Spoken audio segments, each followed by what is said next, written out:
Assalamualaikum warahmatullahi wabarakatuh. Perkenalkan, kami dari kelompok 1, kelas M01, akan menjelaskan materi tentang biomolekul, sel, dan jaringan untuk memenuhi tugas mata kuliah biokimia. Nah, berikut ini merupakan nama-nama anggota dari kelompok kami. Untuk selanjutnya, langsung saja kita simak materi yang akan dibawakan oleh teman-teman kami. Nah, materi yang pertama yaitu sel dan jaringan. Sel sendiri merupakan unit terkecil yang menjadi dasar kehidupan, yang dalam arti biologis yaitu bahwa semua fungsi kehidupan diatur dan berlangsung di dalam sel. Sel juga merupakan unit dasar kehidupan dan merupakan bangunan dasar dari semua makhluk hidup.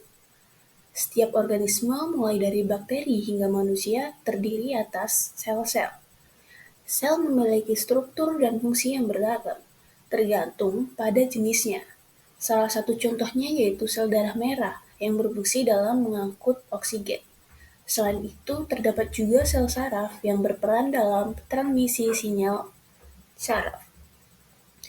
Sel memiliki organel seperti inti sel, mitokondria, dan ribosom yang berperan dalam menjalankan berbagai proses biokimia yang mendukung kehidupan, seperti reproduksi, metabolisme, dan sintesis protein. Yang kedua adalah jaringan. Jaringan merupakan kumpulan sel yang memiliki bentuk dan struktur yang sama untuk fungsi tertentu. Jaringan ini terbentuk ketika beberapa sel dengan fungsi yang serupa atau sejenis berkumpul bersama untuk menjalankan fungsi tertentu dalam organisme. Ada beberapa jenis jaringan dalam tubuh makhluk hidup, termasuk jaringan epitel yang melapisi permukaan organ tubuh, jaringan otot yang menghasilkan gerakan, jaringan saraf yang menghasilkan sistem saraf, dan juga jaringan ikat yang memberikan dukungan struktural. Jaringan-jaringan ini bekerja sama untuk membentuk organ dan sistem dalam tubuh, seperti hati, otak, dan sistem peredaran darah. Kerjasama antara berbagai jenis jaringan memungkinkan organisme untuk berfungsi secara efisien dan menjalankan berbagai aktivitas kehidupan. Materi yang kedua yaitu morfologi sel. Morfologi sel merujuk pada bentuk, struktur, dan komponen fisik dari sel. Morfologi sel dapat bervariasi antara jenis sel yang berbeda, tetapi ada juga beberapa komponen umum yang ada dalam hampir semua sel. Berikut adalah beberapa aspek utama dalam morfologi sel. Yang pertama ada inti sel atau yang sering disebut sebagai nukleus. Inti sel adalah bagian utama yang mengandung materi genetik, seperti DNA. Ini adalah pusat pengendalian sel dan juga berperan dalam regulasi aktivitas sel. Yang kedua ada sitoplasma. Sitoplasma adalah materi seluler yang terletak di antara membran sel dan inti sel. Sitoplasma ini mengandung berbagai organel seperti mitokondria, ribosom, dan Golgi yang berperan dalam proses seluler. Yang ketiga ada membran sel. Membran sel ini merupakan lapisan tipis yang mengelilingi sel dan mengontrol lalu lintas zat-zat masuk dan keluar dari sel. Yang keempat ada mitokondria. Organel ini berperan dalam produksi energi sel melalui respirasi seluler. Mitokondria sering disebut sebagai pabrik energi sel. Yang kelima yaitu ribosom. Ribosom adalah struktur kecil di dalam sel yang berperan dalam sintesis protein. Ribosom ini berada di dalam sitoplasma dan juga di atas retikulum endoplasma. Yang keenam ada retikulum endoplasma. Retikulum endoplasma ini merupakan sistem membran yang membantu dalam sintesis protein dan lipid, serta transportasi zat-zat dalam sel. Nah, retikulum endoplasma ini terbagi menjadi dua jenis, yaitu retikulum endoplasma halus dan juga retikulum endoplasma kasar. Yang ketujuh ada aparat Golgi. Aparat Golgi ini bertanggung jawab untuk pemrosesan, pengemasan, dan pengiriman protein dan lipid yang diproduksi oleh sel. Lalu yang kedelapan ada lisosom. Organel ini berperan dalam pencernaan intraseluler dan degradasi zat-zat yang tidak dibutuhkan. Yang kesembilan ada vakuola. Vakuola ini terdapat di dalam sel tumbuhan. Vakuola merupakan organel besar yang berfungsi dalam penyimpanan air, nutrisi, dan juga sisa-sisa seluler. Dan yang terakhir ada sitoskeleton. Sitoskeleton ini merupakan kerangka internal sel yang terdiri dari serat-serat protein dan juga memberikan dukungan struktural serta memungkinkan pergerakan internal dalam sel. Nah, dapat diambil kesimpulan, morfologi sel dapat bervariasi secara signifikan antara jenis-jenis sel, seperti sel darah merah, sel otot, sel saraf, dan juga sel tumbuhan. Perbedaan dalam morfologi sel memungkinkan mereka untuk menjalankan fungsi-fungsi yang berbeda dalam tubuh.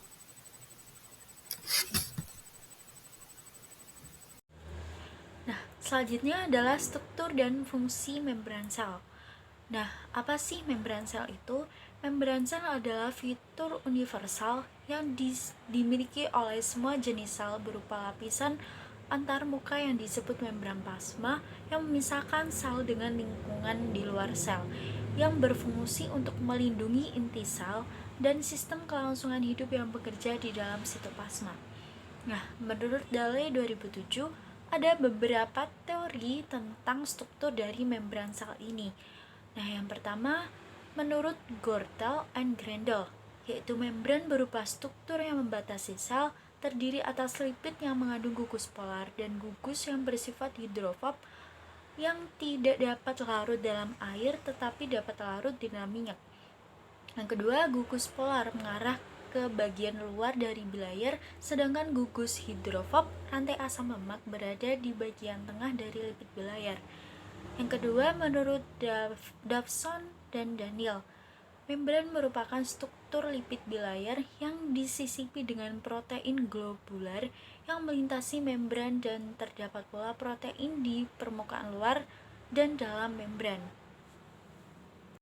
Nah, yang ketiga adalah menurut Singer dan Nicholson 1972, atau biasa disebut model mozaik fluida. Model ini memecahkan dasar baru dengan sasaran yang meyakinkan bahwa protein terpandang secara langsung pada membran bilayer. Matriks fosfolipid terdiri atas dua lapisan dan di dalamnya terdapat dua tipe protein, ialah protein perifer yang dapat bereaksi dan dapat larut pada air atau biasa disebut polar, dan protein integral yang sukar berikatan dan sukar larut dalam air atau biasa disebut nonpolar. Selanjutnya ada komponen kimia penyusun membran sel. Yang pertama ada lipid. Membran sel terdiri dari 3 kelas lipid amfipatik, yaitu fosfolipida, glikolipid, dan kolesterol. Jumlah dari masing-masing tergantung pada jenis sel, tetapi dalam sebagian besar kasus fosfolipidlah yang paling berlimpah. Nah, molekul fosfolipid ini terdiri dari dua bagian, yaitu kepala dan ekor. Bagian kepala memiliki muatan positif dan negatif, serta bagian ekor tanpa muatan. Fosfolipid digolongkan sebagai lipid amfipatik. Yang kedua ada kolesterol. Nah, kolesterol ini banyak terdapat pada membran sel hewan. Kolesterol pada membran sel berfungsi untuk mengatur fluiditas dan stabilitas membran serta mencegah asam lemak lebih merapat dan mengkristal dengan meningkatkan suhu pretransisi. Tipe lipid yang ketiga yaitu glikolipid. Glikolipid adalah molekul lipid yang mengandung karbohidrat yang biasanya sederhana seperti galaktosa atau glukosa. Nah, komponen kimia yang kedua yaitu protein. Protein dalam membran merupakan kunci untuk fungsi membran secara keseluruhan. Protein berguna terutama dalam transportasi bahan kimia dan sistem informasi di seluruh membran. Nah, terdapat 4 kelompok protein. Yang pertama protein periferal, yang kedua protein integral, yang ketiga protein transmembran, dan yang keempat protein yang berikatan dengan lipid. Protein periferal dapat ditemukan baik di dalam ataupun di luar permukaan membran yang membentuk ikatan non-kovalen dengan permukaan membran. Yang kedua adalah protein integral. Nah, protein ini dapat ditemukan di antara membran dan memiliki daerah hidrofobik yang menempel di antara membran serta daerah hidrofilik yang menonjol dari dua permukaan bilayar. Protein ini berfungsi untuk memasukkan zat-zat yang ukurannya lebih besar. Yang ketiga, protein transmembran. Protein ini terintegrasi pada lapisan lipid dan menembus dua lapisan lipid atau transmembran. Ya, ini bersifat amfipatik yang mempunyai sekuen helix protein hidrofobik menembus lapisan lipida dan untaian asam amino hidrofilik. Yang ketiga adalah protein yang berikatan dengan lipid. Nah, protein ini dapat ditemukan di luar membran lipid pada ekstraseluler atau sitoplasmik. Nah, komponen kimia yang ketiga yaitu karbohidrat. Karbohidrat pada membran sel terdapat dalam bentuk yang berikatan dengan lipid atau protein atau glikolipid dan glikoprotein. Selain itu juga terdapat pada permukaan sel dan berfungsi dalam interaksi sel dan sekitarnya.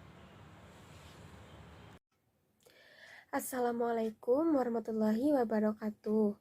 Nama saya Inayata Risa dari kelas M01 dengan NIM 225080100111016 kelompok 1. Nah, di sini saya akan menjelaskan tentang transport membran jaringan. Nah, pergerakan material melintasi membran sel dikenal sebagai transport membran jaringan. Nah, transport membran jaringan ini terjadi di dalam tubuh makhluk hidup. Transportasi melalui membran jaringan terdiri dari dua jenis, yaitu yang pertama ada transportasi aktif dan kedua ada transportasi pasif. Nah, yang dibahas pertama adalah transfer aktif. Transfer aktif adalah proses perpindahan zat yang membutuhkan energi untuk melewati membran sel. Nah, transfer aktif sendiri dibagi menjadi dua proses, yaitu meliputi pompa ion dan endositosis. Yang pertama adalah pompa ion. Pompa ion adalah protein membran sel yang berfungsi untuk memindahkan ion dari konsentrasi rendah ke konsentrasi yang tinggi melawan gradien konsentrasi. Proses ini memerlukan energi dalam bentuk ATP dan terjadi pada membran sel yang memiliki perbedaan konsentrasi ion yang besar. Yang kedua adalah endositosis. Endositosis adalah proses transportasi zat ke dalam sel melalui pembentukan vesikel membran. Nah, proses ini memerlukan energi dan terjadi pada membran sel yang memiliki zat yang besar atau kompleks. Nah, endositosis ini dibagi lagi menjadi dua jenis, yaitu yang pertama ada fagositosis. Dalam fagositosis ini, sel memakan partikel-partikel besar seperti bakteri atau sel-sel mati dengan cara mengelilinginya atau membentuk vesikel makanan yang disebut dengan fagosom. Nah, fagosom ini kemudian bergabung dengan lisosom, di mana bahan yang ada dalam fagosom itu dicerna. Nah, yang kedua ada pinositosis. Dalam pinositosis ini, sel menangkap cairan atau molekul larut dalam cairan dengan cara mengumpulkannya dalam vesikel pinositik. Nah, fagositosis ini di mana sel-sel mendapatkan nutrisi atau molekul tertentu dari lingkungan yang ekstraseluler. Nah, secara keseluruhan, baik pompa ion maupun endositosis adalah contoh-contoh penting dari proses transport aktif yang memainkan peran kunci dalam menjaga homeostasis sel dan memungkinkan sel untuk berinteraksi dengan lingkungannya dengan cara yang lebih terkontrol. Lalu yang selanjutnya adalah transportasi pasif. Nah, transportasi pasif adalah pergerakan zat melalui membran sel tanpa menggunakan energi. Nah, transportasi pasif sendiri dibagi menjadi tiga proses, yaitu yang pertama meliputi osmosis, yang kedua filtrasi, dan yang ketiga ada difusi. Yang pertama adalah osmosis. Osmosis adalah pergerakan air dari konsentrasi tinggi ke konsentrasi yang rendah melalui membran semi-permeabel.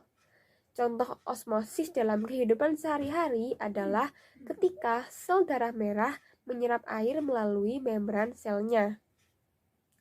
Lalu, yang kedua yaitu ada filtrasi.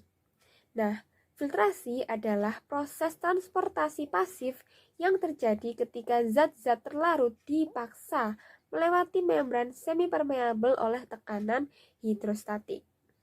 Nah, proses ini terjadi pada cairan tubuh dan tidak memerlukan energi tambahan.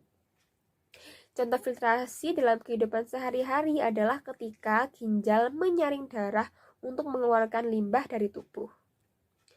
Nah, yang ketiga yaitu difusi. Difusi adalah pergerakan bersih molekul dari area dengan konsentrasi tinggi ke area dengan konsentrasi yang rendah. Nah, proses ini terjadi secara acak dan tidak memerlukan energi tambahan. Contoh difusi dalam kehidupan sehari-hari adalah ketika aroma makanan menyebar di udara atau ketika garam menyebar di air. Nah, hanya beberapa bahan kimia yang dapat melewati membran sel karena sifatnya yang semi-permeabel atau selektif permeabel. Nah, transport membran jaringan ini sangat penting untuk aktivitas metabolisme, pembelahan sel, dan untuk menjaga keseimbangan kimiawi pada tubuh. Oke, selanjutnya ada transport membran. Yang pertama nih ada macam-macamnya. Jadi transport membran dibagi menjadi dua, yaitu transport pasif dan transport aktif. Untuk transport pasif itu merupakan transportasi sel yang dilakukan melalui membran tanpa membutuhkan energi. Transport pasif merupakan proses perbedaan zat secara spontan tanpa memerlukan energi dari adenosin trifosfat atau ATP yang dihasilkan oleh mitokondria. Transport pasif terjadi karena adanya perbedaan konsentrasi antara zat yang berada di dalam sel dengan zat yang berada di luar sel. Untuk contoh transport aktif, ada difusi sederhana, ada difusi terfasilitasi, dan juga ada osmosis. Kemudian yang kedua ada transport aktif. Transport aktif merupakan transport zat melalui membran yang melawan gradien konsentrasi dari konsentrasi rendah ke konsentrasi yang lebih tinggi sehingga memerlukan energi.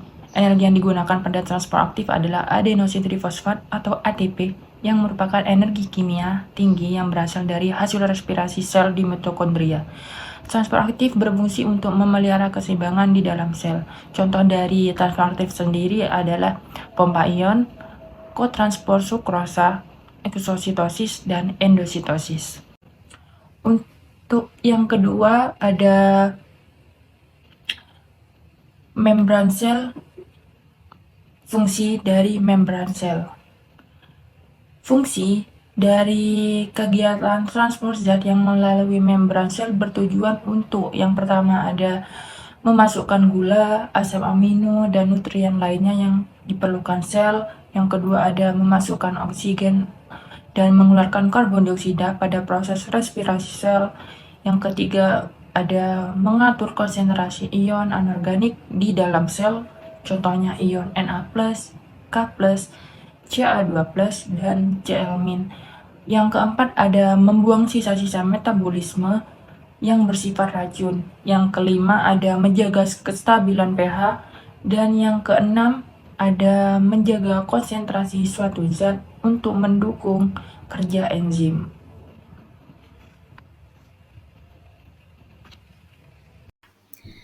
Mekanisme transport aktif.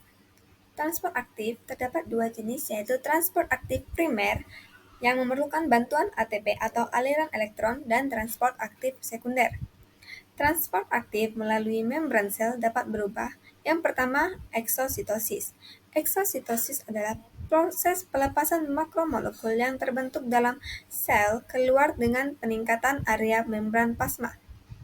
Terdapat dua jenis eksositosis, yaitu eksositosis konstitutif, yaitu di mana jenis eksositosis ini ditandai dengan terjadinya terus-menerus selama siklus hidup normal sel tanpa intervensi sinyal ekstraseluler atau interseluler.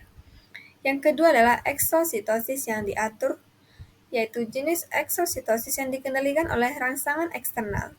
Ini terjadi dari mekanisme sekresi zat kimia yang berbeda seperti neurotransmitter. hormon atau zat kimia penting lainnya, sebagai respon terhadap rangsangan yang dapat berupa bahan kimia dan listrik. Tahapan eksositosis yang pertama yaitu pergerakan atau pengangkutan vesikel endoplasma tidak acak tetapi sebaliknya merupakan proses yang terencana dan terstruktur dengan baik. Setelah terbentuk di aparatus Golgi, vesikel secara aktif diangkut dengan mengeluarkan energi atau ATP oleh enzim motorik seperti kinesin, dinein, dan miosin. Di sepanjang mikrotubulus sitoskeleton ke tujuan akhirnya di wilayah membran tertentu.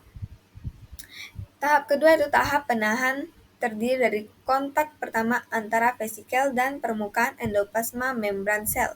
Secara umum, proses penahanan terjadi berkat penggandengan antara protein di permukaan luar vesikel dan reseptor di permukaan dalam membran plasma sel. Kopling atau jangkar ini memastikan bahwa vesikel berada di tempat yang tepat untuk melepaskan isinya. Yang ketiga adalah docking, di mana docking mengacu pada jangkar yang terdiri dari sedikit lebih rapat antara vesikel dan membran yang dihasilkan oleh sekumpulan protein yang tidak diketahui. Dalam proses eksositosis konstitutif, ini adalah langkah yang terjadi tepat sebelum fusi kedua membran dan selanjutnya pelepasan isi vesikel ke ruang ekstraseluler. Sebaliknya, dalam kasus eksositosis terregulasi, docking umumnya diikuti oleh langkah keempat yang mendahului fusi dan kulminasi eksositosis. Tahap keempat adalah priming, di mana langkah yang hanya terjadi pada eksositosis yang diatur.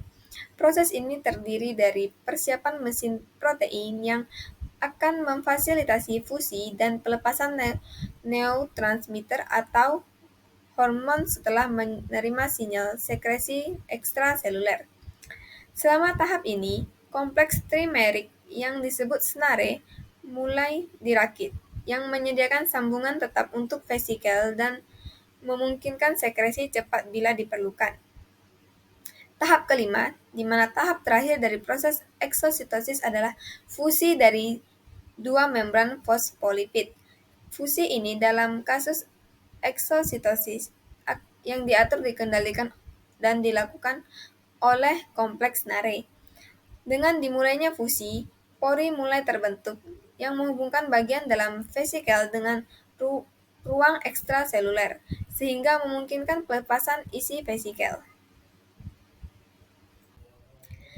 Mekanisme transport aktif membran sel yang kedua yaitu ada endositosis, proses di mana sel mengambil makromolekul dan partikel besar dari lingkungan ekstraseluler.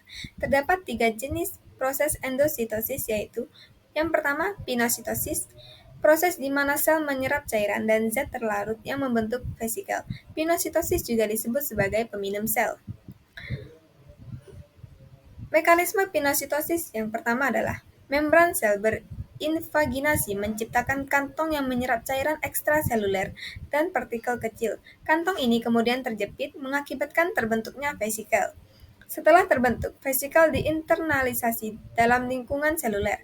Tergantung pada konteks selulernya, vesikel ini dapat menyatu dengan struktur intraseluler lainnya seperti endosom. Vesikel dapat bergabung dengan lisosom, organel yang dilengkapi dengan enzim hidrolitik.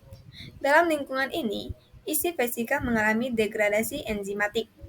Isi yang dicerna dimanfaatkan oleh sel atau dikeluarkan melalui eksositosis. Jenis pinositosis ada 2, yaitu mikropinositosis dan makropinositosis. Yang kedua adalah fagositosis, proses seluler yang menggulung partikel padat dan membentuk fagosom internal. Fagositosis juga disebut sebagai pemakan sel.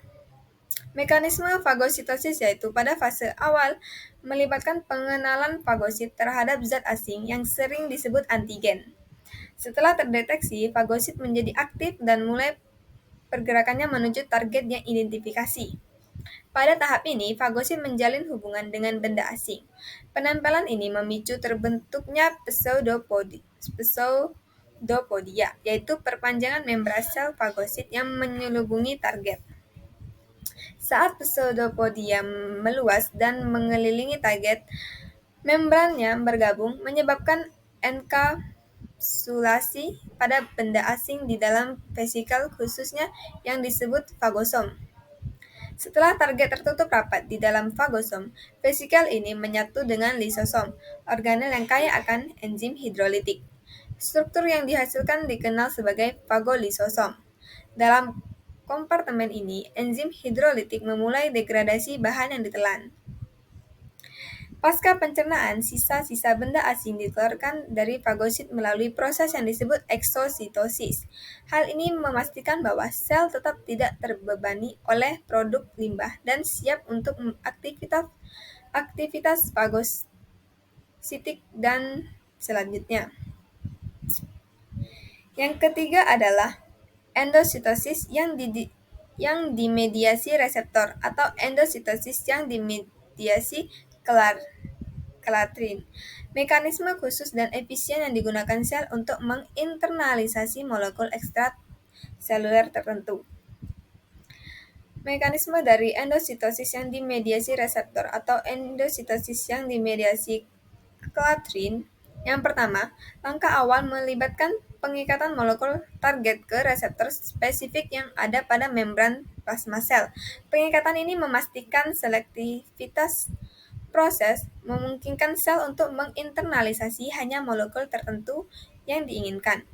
Setelah terikat, kompleks reseptor molekul berimigrasi ke daerah membran plasma yang diperkaya dengan kelatrin. Yang dikenal sebagai lubang berlapis, kelatrin, semakin banyak kompleks reseptor molekul yang terakumulasi di dalam lubang yang dilapisi kelatrin, lubang tersebut mengalami invaginasi.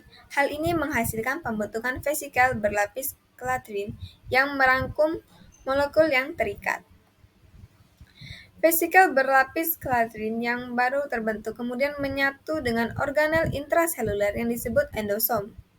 Peristiwa fusi ini menyebabkan hilangnya lapisan kelatrin dan seringkali mengakibatkan daur ulang molekul reseptor kembali ke membran plasma. Pasca penghilangan kelatrin, vesikel menyatu dengan lisosom, organel seluler yang dikemas dengan enzim pencernaan. Enzim-enzim ini mendegradasi isi vesikel, memecahnya menjadi komponen-komponen sederhana, yang kemudian dilepaskan ke sitoplasma untuk digunakan oleh sel. Endositosis yang dimediasi reseptor menonjol karena efisiensi dan spesifitasnya.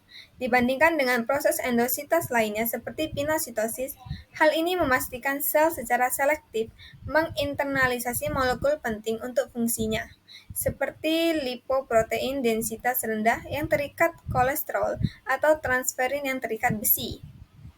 Pentingnya proses ini ditegaskan oleh kondisi seperti hiperkolesterolemia. Dalam kondisi ini, cacat atau tidaknya reseptor lipoprotein densitas rendah menghambat penyerapan kolesterol, menyebabkan pemupukannya di pembuluh darah, sehingga menyebabkan aterosklerosis.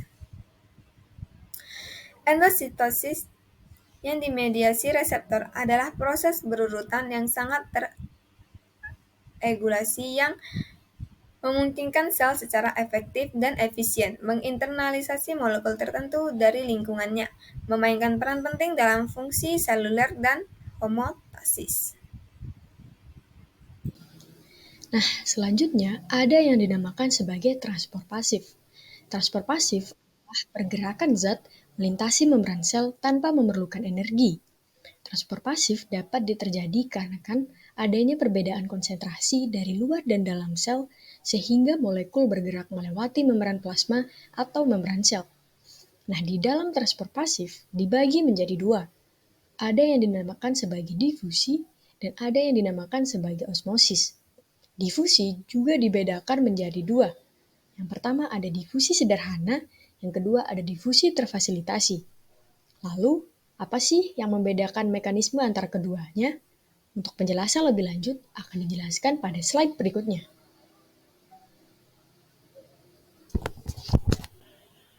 Yang pertama, kita bahas terlebih dahulu apa itu difusi.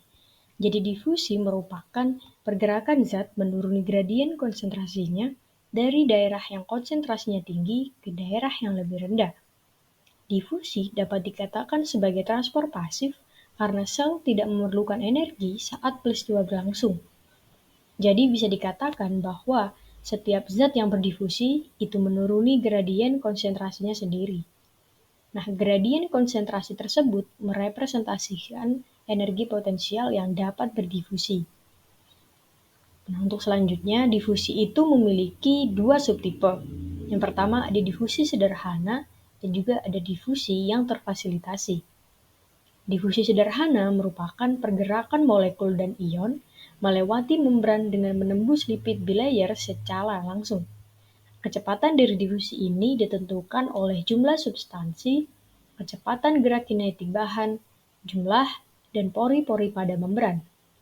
Untuk contoh dari difusi sederhana, yaitu pada saat penyerapan oksigen dan pengeluaran karbon dioksida pada peristiwa respirasi seluler.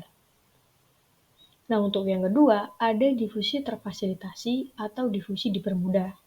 Nah, difusi ini merupakan pergerakan molekul dan ion melewati membran melalui protein transport transmembran.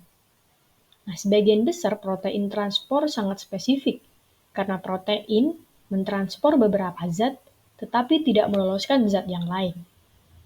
Untuk protein sendiri, terdapat dua tipe, yaitu protein saluran dan protein pembawa.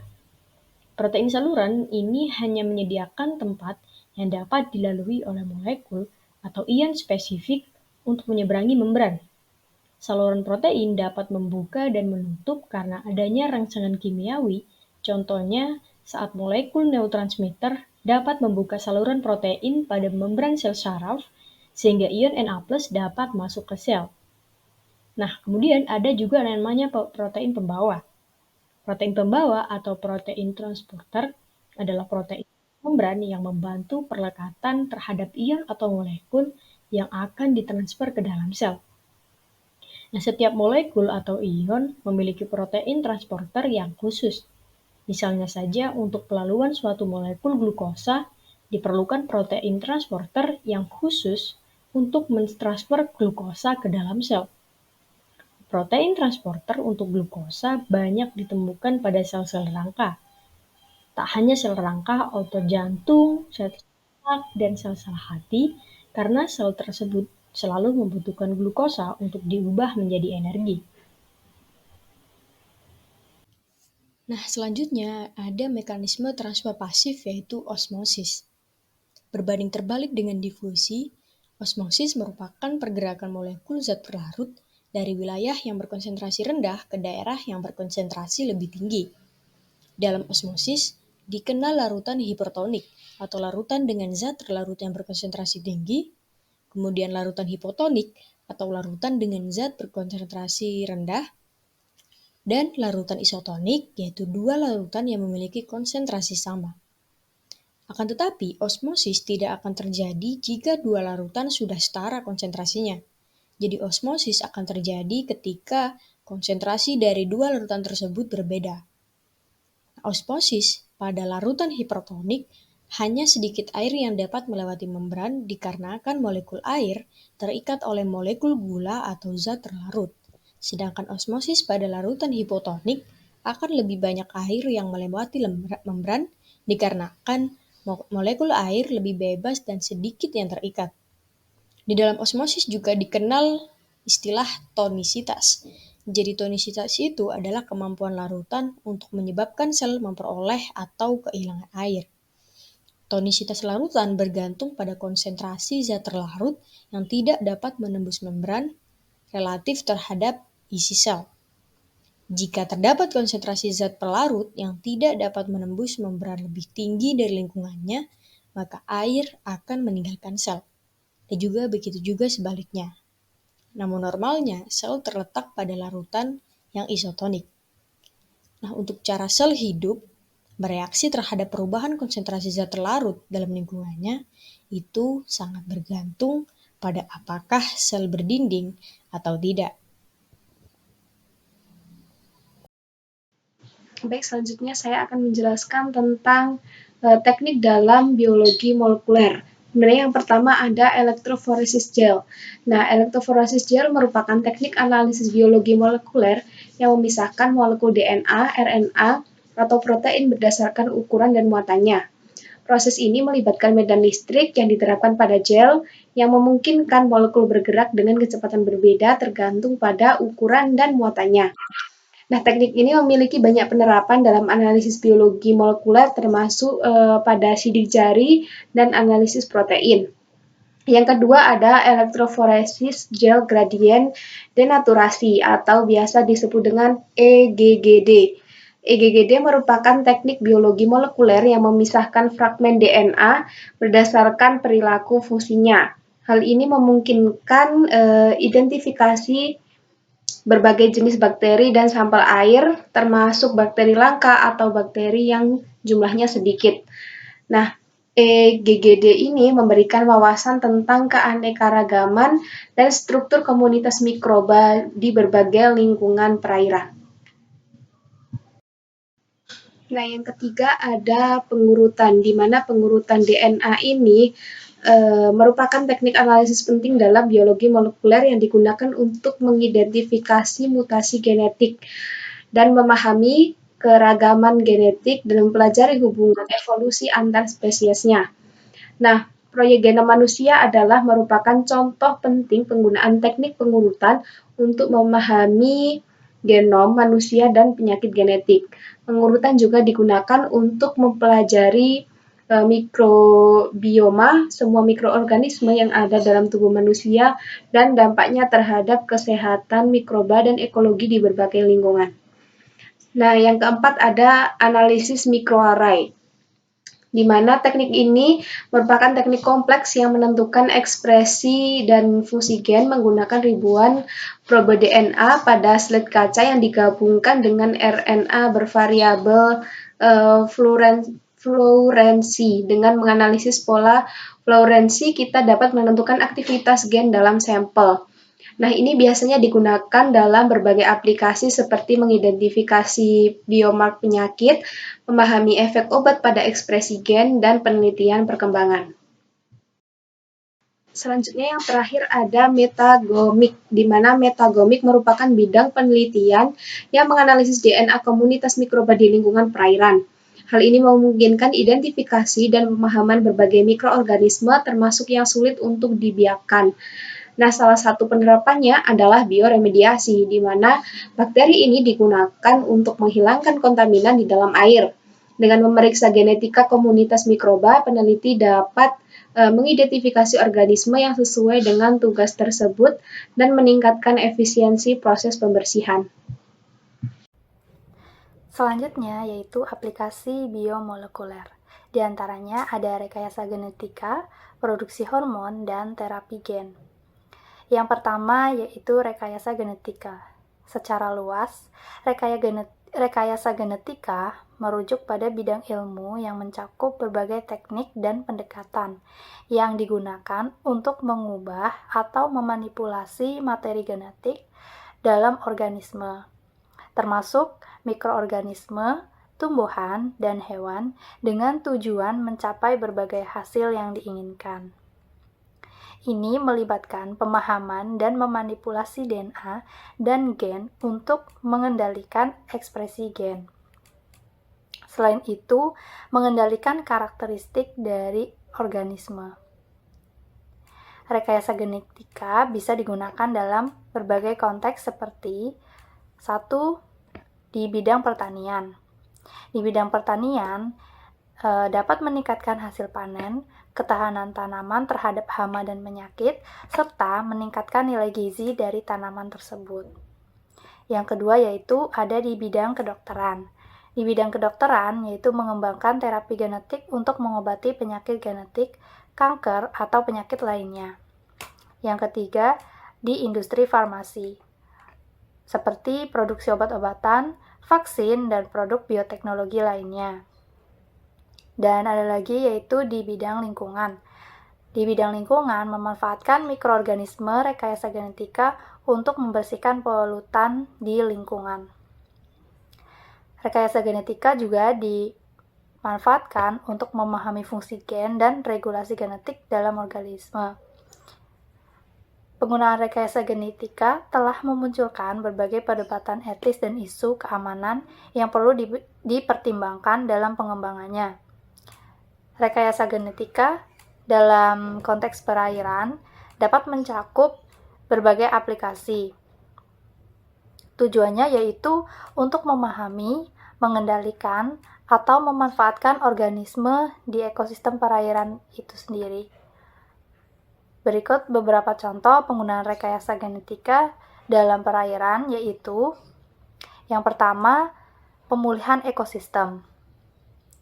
Rekayasa genetika dalam pemulihan ekosistem digunakan yaitu penggunaan mikroorganisme atau tanaman rekayasa genetika untuk membersihkan polutan dalam air atau memulihkan ekosistem perairan yang tercemar. Yang kedua yaitu pemulihan ikan, yaitu meningkatkan ketahanan ikan terhadap penyakit atau kondisi lingkungan, seperti pengembangan ikan yang tahan terhadap perubahan suhu atau kadar oksigen rendah.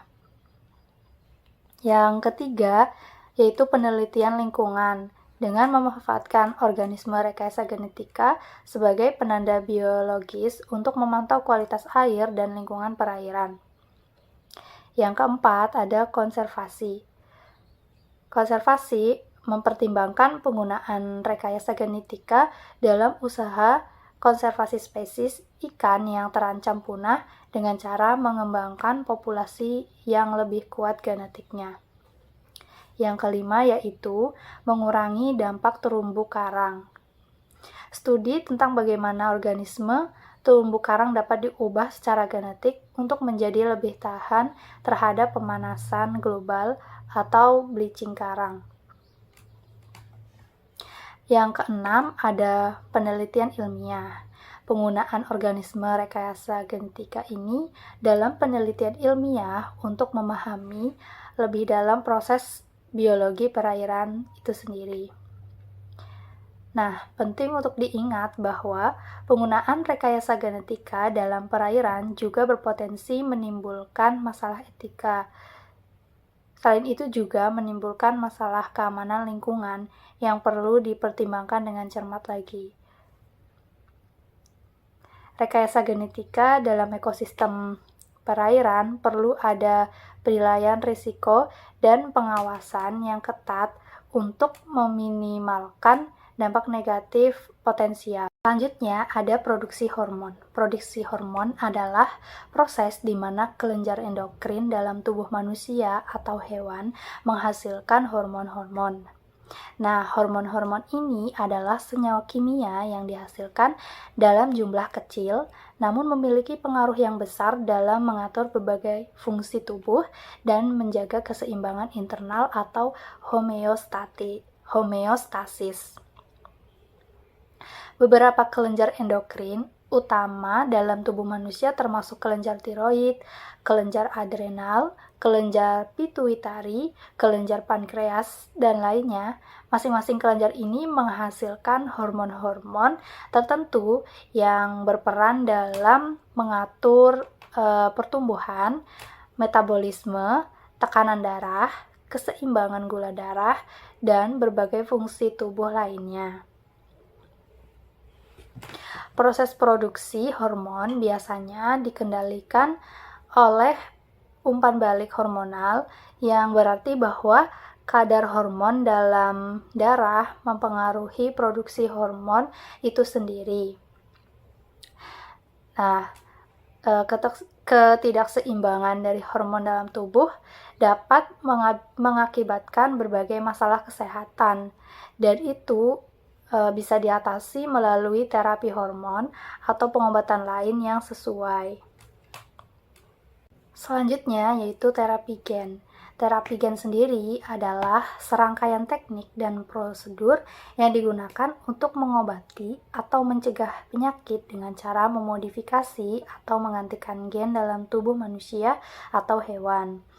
Tujuan utama terapi gen sendiri adalah untuk mengoreksi kelainan genetik atau menggantikan gen yang rusak atau tidak berfungsi dengan baik, sehingga memungkinkan tubuh untuk menghasilkan atau mengatur protein yang normal. Nah, terapi gen sendiri ini mencakup beberapa pendekatan, di antaranya yaitu yang pertama, terapi gen penggantian. Terapi gen penggantian ini melibatkan penggantian gen yang rusak atau hilang dengan salinan yang sehat. Ini sering digunakan dalam pengobatan kelainan genetik yang disebabkan oleh mutasi gen tertentu. Dan yang kedua ada terapi gen penambahan. Dalam kasus ini, gen tambahan atau gen yang berfungsi normal dimasukkan ke dalam tubuh untuk mengatasi kekurangan atau masalah yang ada. Selanjutnya, yang ketiga ada terapi gen editing. Terapi gen editing ini menggunakan teknik seperti CRISPR, Cas9 untuk mengedit dan memperbaiki gen yang rusak atau gen yang bermasalah. Yang keempat ada terapi gen transkripsi, yaitu mengatur ekspresi gen dengan mengubah cara gen tertentu yang diaktifkan atau dinonaktifkan di dalam tubuh.